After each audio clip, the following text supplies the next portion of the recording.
ఇప్పుడు కుల బహిష్కరణ లాంటి చర్యలు ఇప్పటికీ జరుగుతున్నాయంటే మన సమాజం ఎంతవరకు మారింది? మన సమాజం మారలేదు కానీ ఫస్ట్ మన మనుషులు మారినరు. కుల బహిష్కరణ ఎందుకు జరిగింది? ఊళ్ళో ఉన్న పెద్దల మాటలు వినలేదనే, వీళ్ళు తక్కువ కులం వాళ్ళనే, వాళ్ళు ఎక్కువ కులం వాళ్ళనే, లేకపోతే వాళ్ళ మాట వినలేదనే. అంటే వాళ్ళకు ఒక కుటుంబం అంటే ఏమంటారు అంటే ఒక కులంలో కులస్తులు ఉన్నారు, వాళ్ళ మాట కులం మాట వినలే అని చెప్పి ఆ కుటుంబాన్ని విలువేశారు. ఆ ఇంట్లో మనిషి చనిపోతే కనీసం ఏ కులం వాళ్ళు కానీ ఎవరు కానీ పట్టించుకోలేదు.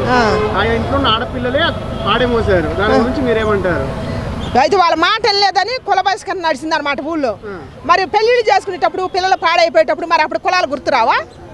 ఒక మనిషి చచ్చినప్పుడు కులం గుర్తొచ్చింది. అది కులం గుర్తొచ్చి మీ మాట వెళ్ళలేదని ఎంతకైనా తెగబడతారు.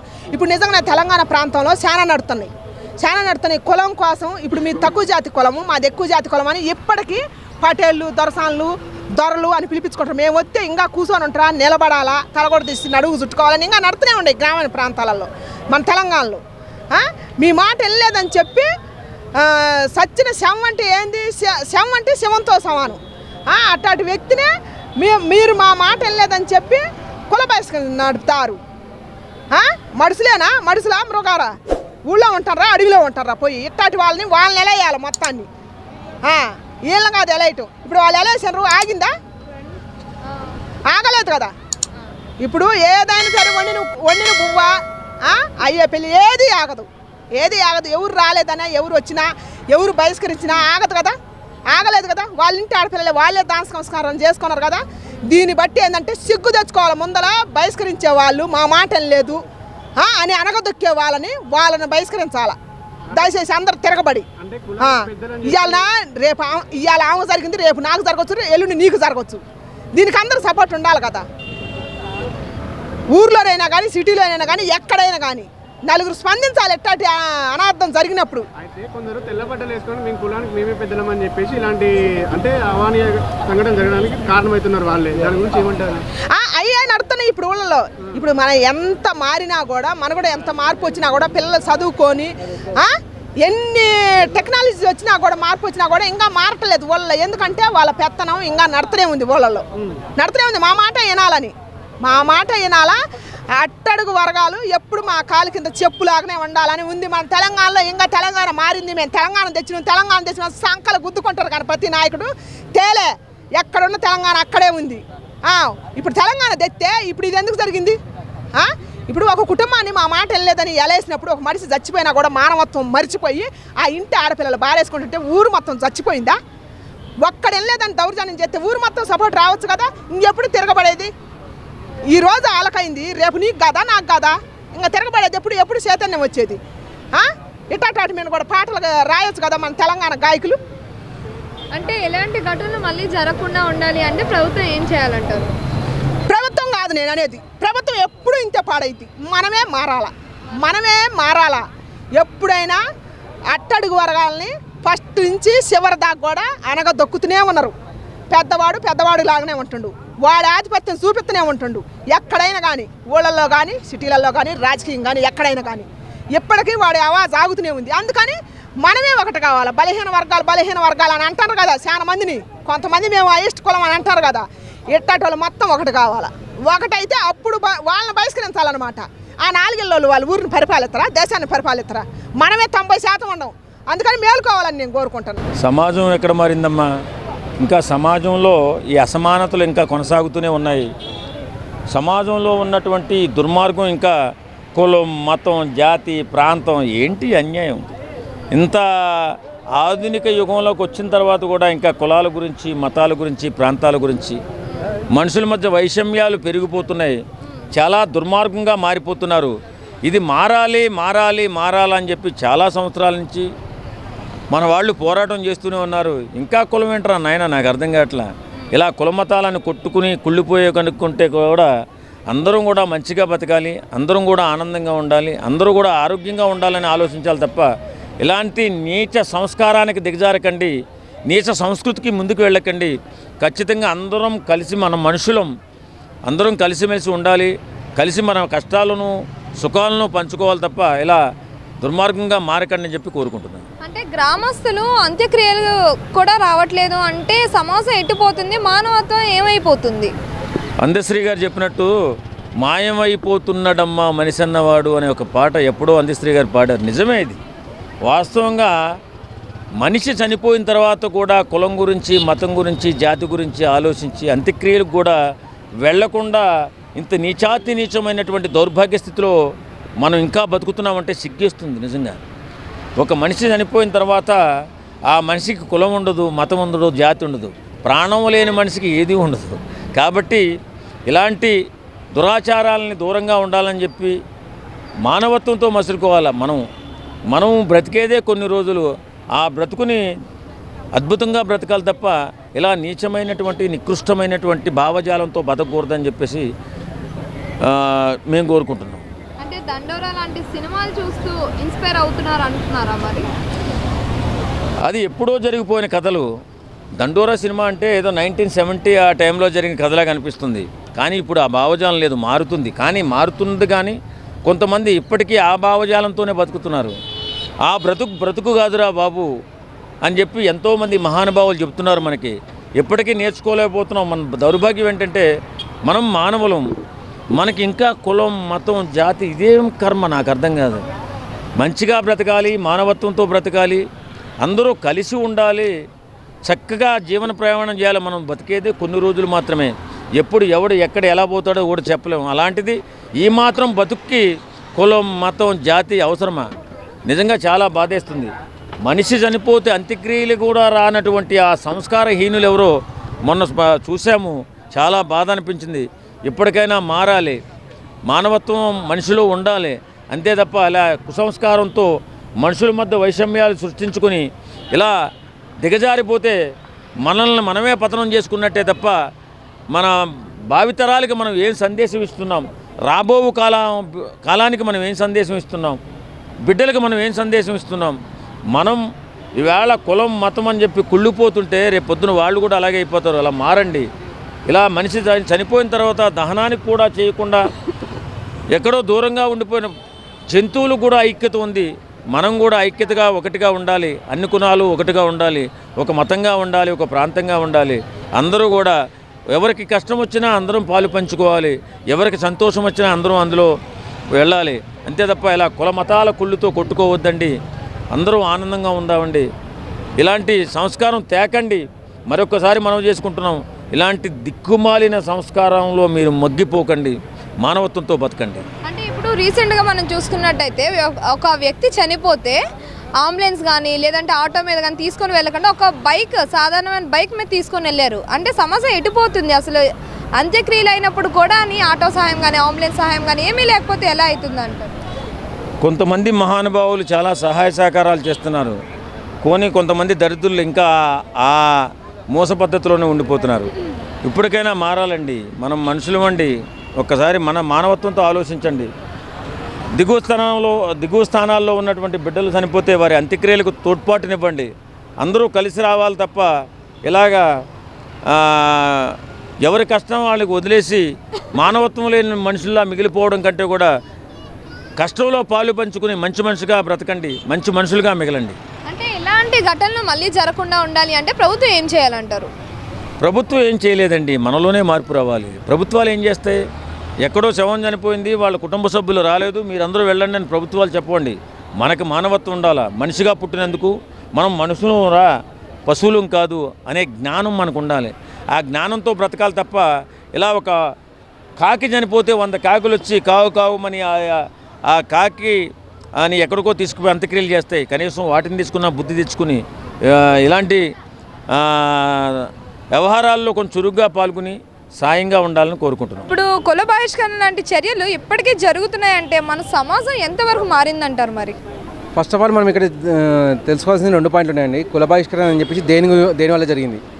సెకండ్ థింగ్, ఆ కుల బహిష్కరణ అనేది ఇటువంటి సీరియస్ సిచ్యువేషన్స్ వచ్చినప్పుడు కూడా పట్టించుకోవాలన్నా అని చెప్పేసి.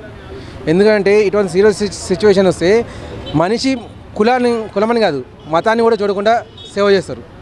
అటువంటిది జరగకుండా ఊర్లలో అడ్డుకుంటున్నారంటే ఇంకా మనం ఆటవిక ఆచారాన్ని పాటిస్తామని చెప్పి అర్థమవుతుంది. కుల బహిష్కరణ జరిగిందని అంటే అది పెద్ద సీరియస్ ఇష్యూ అయితేనే అది జరుగుతుంది ఊళ్ళలో కూడా ఆతమాషిగా చేయడానికి వీల్లేదు. ఈవెన్ వాళ్ళకు కూడా సర్పంచ్లకు కూడా తెలుసు, ఉన్న అక్కడ వార్డు మెంబర్ కూడా క్లియర్గా తెలుసు. ఇటువంటి ఏమైనా జరిగితే కోర్టు దృష్టికి వెళ్ళిందంటే వీళ్ళు కూడా శిక్ష పడే అవకాశం ఉందని చెప్పేసి అవి జరుగుతున్నా కూడా ఇంకా వీళ్ళు మెయింటైన్ చేస్తున్నారంటే అక్కడ ఏదో సీరియస్ సిచ్యువేషన్ అయితే జరిగింది, అది మనం కనుక్కోవాలి. కాకపోతే ఎంత సిచ్యువేషన్ అనేది సీరియస్ జరిగినా కూడా ఒక మనిషి చనిపోయినప్పుడు మాత్రం ఇలా జరగడం అనేది ఏహేమైన చర్యగా మనం పరిగణలోకి తీసుకోవాలి. ఎందుకంటే మనిషి చనిపోవడం అనేది ఆల్మోస్ట్ దేవుడి దగ్గర వెళ్ళడం అని చెప్పి భావిస్తారు. మన పురాణాలు ప్రకారం చూసినా కూడా, మన పెద్దవాళ్ళు చెప్పే మాటల ప్రకారం చూసినా కూడా చనిపోయిన వాడి బాడీని మన భుజం మీద వెతుకుంటే దేవుడికి సేవ చేసినట్టుగా భావిస్తారు. అటువంటిది ఒక మనిషిని కుల బహిష్కరణ చేశారని చెప్పి చనిపోయిన టైంలో కూడా పట్టించుకోకపోవడం అనేది చాలా నీచమైన పనేనండి. అది ఎవరు చేసినా కూడా తప్పు కిందగా పరిగణలో తీసుకోవాలి. ఆ సర్పంచ్ గారు ఎందుకు చేశారు అనేది ఒక పాయింట్ ఆలోచించి 100 పాయింట్లు ఎందుకు ఆపారు అని చెప్పేసి ఆలోచించాలి. ఖచ్చితంగా ఆ సర్పంచ్ గారికి శిక్ష అనేది పడితే రేపొద్దున ఇటువంటి అనేది రావు. కులం మతం అనేది తీసేయాలి. మనిషి చనిపోయిన తర్వాత మతం కులం అనేది ఏది ఉండదు. దాన్ని పీనుగా అని చెప్పేసి అంటారు. పీనుగా అంటే కనీసం మనిషి అని చెప్పి కూడా అనట్లేదు, అంటే ఏవి అంటావు అన్నట్టు చనిపోయిన మనిషికి. సో అక్కడ అందరూ కలవాల్సిందే, అందరూ మొయ్యాల్సిందే. అలా మోయడం వల్ల మనకు కూడా ఆ బాధలు తెలుస్తాయి. ఆ బాధలు తెలియడం వల్ల మన ఆత్మ కూడా కొద్దిగా శుద్ధి చెందుతుంది. దేవుని దగ్గరికి పోతారని చెప్పి అనడానికి కారణం ఇదే, మన ఆత్మ శుద్ధి అవుతుందని చెప్పేసి. సో ఇటువంటి అనేది ఏవి పట్టించుకోకండి. అది సిటీలో కానివ్వండి, పల్లెటూళ్ళలో కానివ్వండి, ఏదైనా కానీ ఒకవేళ పొరపాటున ఇంకా ఇటువంటి జరిగితే ప్లీజ్ మీకు గుర్తు చేసేది ఒకటే 108 అని చెప్పి నెంబర్ ఉంది.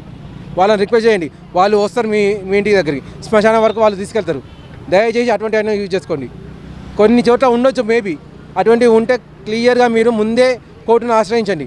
వీళ్ళు మమ్మల్ని కుల బహిష్కరణ చేశారు, లేకపోతే ఊరి బహిష్కరణ చేశారు, ఇటువంటి వాటిని కోర్టు ఆశ్రయిస్తే కోర్టు అనేది మీకు న్యాయం చేస్తుంది. చనిపోయేంత వరకు మాత్రం తీసుకురాకండి ఏదైనా కానీ, దయచేసి రిక్వెస్ట్ చేస్తున్నాను.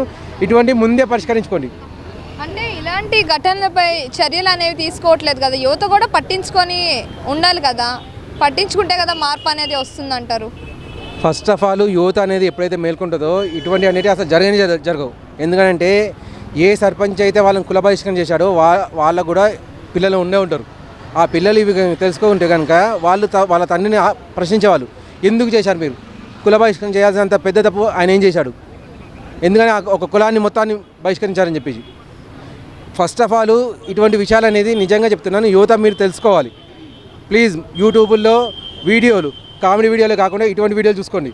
ఇటువంటి వీడియోలు చూసుకోవడం వల్ల మీకు తెలుస్తుంది. రాజ్యాంగం గురించి చదువుకోండి కొద్ది గొప్ప. రాజ్యాంగంలో ఇటువంటి ఎప్పుడో తీసేశారు. ఈవెన్ అంబేద్కర్ గారు రిజర్వేషన్ పెట్టింది కూడా కేవలం 15 ఏళ్ళకు మాత్రమే పెట్టారు. ఆయన రిజర్వేషన్ అనేది ఇంకా కంటిన్యూ అవుతుంది.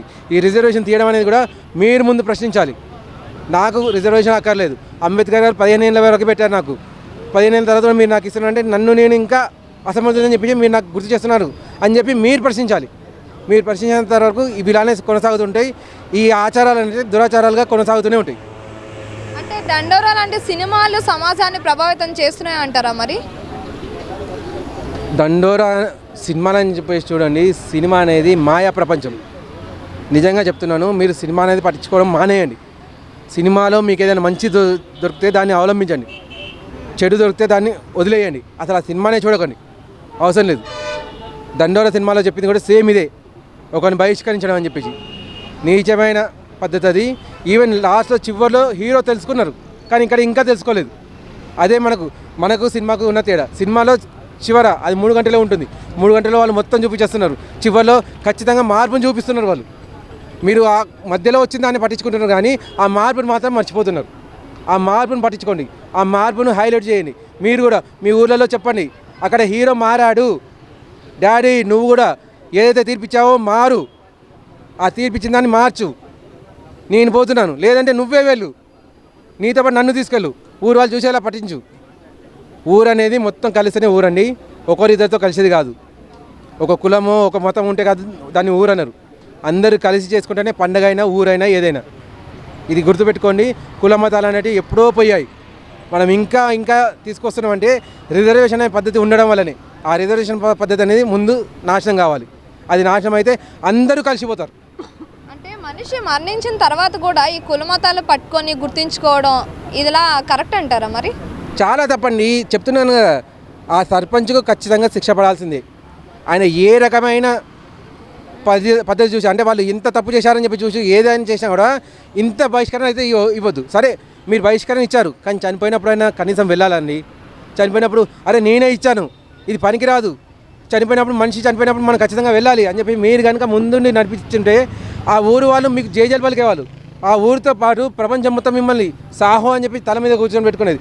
ఇటువంటి సర్పంచ్ రా మనకు కావాల్సింది, ఇటువంటి సర్పంచ్ రేపు ఎమ్మెల్యే కావాలరా, రేపు మంత్రి కావాలా అని చెప్పి ఆలోచించేవాళ్ళు. మీరు ఇచ్చిన ఆ మాట వల్ల మిమ్మల్ని అందరు తిట్టుకుంటున్నారు. మిమ్మల్ని పొగిడేవాళ్ళు మీ పక్కన ఉన్న మహా అంటే 10 మంది ఉంటారేమో, అయ్యా గురు మీరు బాగా చేశారు, స్వామి మంచి చేశారని చెప్పేసి. కానీ మిగిలిన వాళ్ళు 99 మంది మిమ్మల్ని తిట్టుకుంటుంటారు ఈ పని చేయడం అని చెప్పేసి. సో సర్పంచ్ గారు మారండి. మీరు మారడం కాకుండా మీరు మారానన్న వీడియోని రిలీజ్ చేయండి క్లియర్గా. నేను చేసిందనే తప్పు, ఈ తప్పు ఇంకొకటి చేయకండి అని చెప్పేసి చెప్పండి క్లియర్గా. హీరో గారు ఏదైతే లాస్ట్లో చెప్పారో మాట, ఆ మాటను మీరు కూడా చెప్పండి. కావాలంటే ఒకసారి దండోర సినిమా చూడండి, మీకు పెట్టిందా దాని గురించి ఆయనే. మీలాంటి వాళ్ళు మారుతారని చెప్పేసి దయచేసి ఇటువంటి ఏహేయమైన చర్యలు అనేవి ఖండించండి, రానివ్వకండి. థ్యాంక్ యూ అండి. గ్రామస్తులు అంత్యక్రియలకు కూడా రాకపోవడం అనేది సమాజం ఎటువైపు వెళ్తుంది, మానవత్వం ఏమైపోతుంది? మానవత్వం అనేది కాదండి, ఇది అనేది జంతువులలో కూడా ఉండదు. మనిషి అనేది ఎప్పుడూ అభివృద్ధి చెందిన జంతువు. తను కొన్ని నియమాలు రాసుకున్నాడు. దేని గురించి నాకు రాసుకున్నాడు అంటే సమాజంలో బతకాలి అని చెప్పేసి. సమాజంలో బతకడానికి రాసుకున్న నియమాలనే సమాజం నుంచి వెలగొట్టడానికి రాసుకుంటే ఎలా ఉంటుందని అంటే మనం అధపాతాలకు తిరిగి వెళ్తున్నాం అన్నట్టు. ఎక్కడైతే మనిషి కోతి నుంచి వచ్చాడంటారో మళ్ళీ కోతి దగ్గరికి పోతున్నాం మనం. కానీ ఆ కోతులు కూడా ఈ పని చేయవండి. కోతులు కానీ కాకులు కానీ పిట్టలు కానీ ఒకటి చనిపోయిందంటే ఆ చనిపోయిన దాన్ని మొత్తం తీసుకెళ్తాయి, పట్టుకెళ్తాయి. మీకు ఇంకో విషయం తెలుసా అండి, కోతి చనిపోవడం అనేది ప్రపంచంలో ఇప్పటివరకు చూడడం అనేది జరగలేదు. చనిపోయిన కోతిని మాయం చేసేస్తాయి కోతులని, మనిషికి తెలియకుండా. మనిషి ఇంత డెవలప్మెంట్ అయినా కూడా తన కోతిని మాత్రం వదిలిపెట్టదు, చనిపోయిన బాడీని. అది ఎక్కడ పొడుస్తుందో తెలియదు, ఎక్కడ తీసుకెళ్తుందో తెలియదు. అటువంటి తన కోతిని చనిపోయిన తర్వాత కోతులలో అసలు సోదరభావం తప్ప ఇంకేదీ లేదు. మనం కోతుల నుంచి వచ్చినాం, ఆ సోదరభావాన్ని మనం మళ్ళీ అలవరుచుకుందాం. కనీసం కోతులలాగానైనా మన పేర్లు చెప్పుకుందాం. మనుషుల మానవత్వం అయితే ఎప్పుడో చచ్చిపోయింది, అయిపోయింది. కనీసం మనం బయటకు వచ్చి నేను కూడా కోతిని అని చెప్పి చెప్పుకుందాం. కనీసం వాటి సేవాభావం మనకు వస్తుందేమో. దయచేసి ఈ మాటను గుర్తుపెట్టుకోండి. అంటే సినిమా కథల్లో చూసే ఘటనలు నిజ జీవితంలో జరిగితే మన బాధ్యత ఏంటంటారు? ఫస్ట్ ఆఫ్ ఆల్ సినిమాలను బహిష్కరించాలి. ఇటువంటివి వచ్చినప్పుడు మీరు ఎక్కడో చివరన పెడుతున్నారండి. ఆ చివరన పెట్టేదాని వల్ల ఏమవుతుందంటే అందరూ ఆ మధ్యలో ఉన్నదాన్ని పట్టించుకుంటున్నారు. మీరేం చేస్తున్నారంటే మీకు సంపాదన వస్తుంది కదని చెప్పి ఇటువంటి వాటిని హైలైట్ చేసి పంపిస్తున్నారు. ఊళ్ళల్లో ఏం చేస్తున్నారంటే అవునరా వాడు చేసింది కరెక్ట్ అని చెప్పేసి అనుకుంటున్నారు. ఆ సగం చూసేసి కొంతమంది లేచి వెళ్ళిపోతున్నారు. ఆ లేచి వెళ్ళిపోయిన వాళ్ళు మొత్తం పుకారు చేస్తున్నారు. ఆ సినిమాలో కూడా ఇదే చూపించారు, ఇవే పాటిద్దాం మనం అని చెప్పేసి. భయ్యా మీ డబ్బులు కావాలంటే వేరే విధంగా ఎక్కడైనా సంపాదించుకోవచ్చు. ఆ డబ్బులు అనేది వేరే విధంగా సంపాదించుకోండి. సినిమాల్లో చూపించేటప్పుడు కొద్దిగా మంచి చూపించండి. మీరు లాస్ట్లో చూపించే దానివల్ల ప్రజలకు ఎటువంటి లాభం కలగట్లేదు. హీరో మంచివాడు అవుతున్నాడు అంతే లాస్ట్లో. దానివల్ల ప్రజలు అనేది ఏది నేర్చుకోవడం లేదు. అంటే ఇలాంటి ఘటనలు మళ్ళీ జరగకుండా ఉండాలి అంటే ప్రభుత్వం ఏం చేయాలంటారు? ఖచ్చితంగా ఆ సర్పంచ్ని శిక్షించాల్సిందే, క్లియర్. ఇంకా దీంట్లో ఇంకో ప్రశ్న అనేది లేదు. ఆ శిక్ష కూడా వాళ్ళ పిల్లలకు తెలిసేలా చేయాలి. అది చేస్తే ఆ పిల్లలు ఇంకో 10 మంది చెప్తారు మా తండ్రికి ఇలా జరిగింది, మీరు ఇలా చేయకండి అని చెప్పేసి. సో గవర్నమెంట్ కోర్టు మిమ్మల్ని రిక్వెస్ట్ చేసేది ఒకటే, ప్లీజ్ ఇటువంటి వాటిల్లో మీరు ముందుగా స్పందించండి. ఎవరో వచ్చి కేసు వేసేంతవరకు కాదు. మీరు ఒక ఇష్యూని సిమోటోగా తీసుకోండి, మీరే వాదించండి. మీరు ఆదర్శవంతంగా నిలబడండి, మాకు ఆదర్శాలు నేర్పించండి.